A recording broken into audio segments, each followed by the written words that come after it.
एक बार महात्मा बुद्ध एक गांव में ठहरे हुए थे। उस गांव के सभी लोग अपनी अपनी परेशानियां लेकर बुद्ध के पास जाते और उनका हल लेकर खुशी खुशी वहां से लौट आते थे। उस गांव में रहने वाला एक भिखारी यह सब देखता। वह देखता कि जब लोग बुद्ध के पास जाते तो वो बहुत ही दुखी और निराश होते, परंतु लौटते समय वो बहुत ही खुश होते थे। वो दिन भर यह सोचता रहता कि बुद्ध उन्हें ऐसा क्या बताते हैं कि उनकी सारी परेशानियां दूर हो जाती हैं। उसने सोचा अगर वो भी बुद्ध के पास जाए तो क्या बुद्ध उसकी समस्या भी दूर करेंगे। कुछ दिनों तक वो यह सोचता रहा। फिर एक दिन उसने निर्णय लिया कि वो भी महात्मा बुद्ध के पास जाकर अपनी समस्या का समाधान पूछेगा। अगले दिन वो भिखारी बुद्ध से मिलने के लिए चल पड़ा। कुछ देर चलने के बाद वो बुद्ध के शिविर में पहुंचा, जहां बुद्ध प्रवचन दे रहे थे।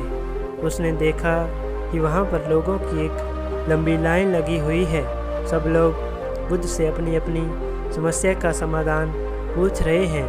वो भिखारी भी लाइन में लगकर अपनी बारी का इंतज़ार करने लगा। थोड़ी देर बाद जब उसकी बारी आई तो उसने बुद्ध को प्रणाम किया और कहा, भगवान, इस गांव में सभी लोग खुश और समृद्ध हैं, फिर मैं ही गरीब क्यों हूँ। इस पर बुद्ध मुस्कुराते हुए बोले, तुम गरीब इसलिए हो क्योंकि आज तक तुमने किसी को कुछ नहीं दिया। महात्मा बुद्ध की बात सुनकर वो भिखारी आश्चर्यचकित होकर बोला, भगवान, मेरे पास भला दूसरों को देने के लिए क्या है। मेरा तो स्वयं का गुजारा भी बड़ी मुश्किल से होता है। लोगों से मांग कर मैं अपना पेट भरता हूँ, तो भला मैं लोगों को क्या दे सकता हूँ। महात्मा बुद्ध यह सुनकर कुछ देर शांत रहे और फिर बोले, यह जरूरी नहीं कि किसी को देने के लिए धन ही दिए जाए। ईश्वर ने तुम्हें औरों के साथ बांटने के लिए इतना कुछ दिया है और तुम्हें इसका पता ही नहीं। अगर तुम इस पर विचार करो तो तुम्हें पता चलेगा कि ईश्वर ने तुम्हें ऐसी बड़ी बड़ी चीज़ें दी हैं जो तुम आसानी से दूसरों को दे सकते हो। सबसे पहले तो मुस्कान दी है, जिससे तुम लोगों में आशा का संचार कर सकते हो। मुंह से दो मीठे शब्द बोल सकते हो। दोनों हाथों से लोगों की मदद कर सकते हो। यदि ईश्वर ने किसी को पूर्णतः अच्छा शरीर दिया है तो वो कभी गरीब हो ही नहीं सकता। वो सिर्फ अपने मन से गरीब है।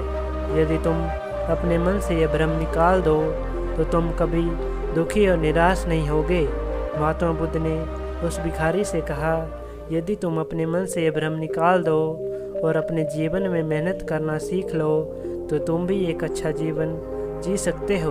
महात्मा बुद्ध की बात सुनकर उस भिखारी का चेहरा चमक उठा और उसने बुद्ध के उपदेश को अपने जीवन में उतार कर एक अच्छा जीवन जीने का प्रण लिया। दोस्तों, ईश्वर ने हमें वो सब कुछ दिया है जिससे हम अपने और दूसरों के जीवन को खुशहाल बना सकते हैं।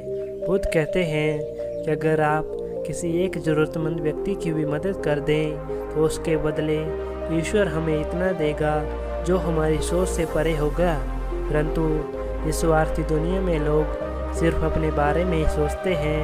वो किसी की भी मदद करना ही नहीं चाहते। वो सोचते हैं कि अगर वो किसी की मदद कर देंगे तो वो छोटे हो जाएंगे, और इसी सोच के कारण हमारा समाज पीछे छूट गया है। इसलिए ऐसी छोटी सोच को हटाकर ज़रूरतमंद लोगों की मदद करने का प्रयास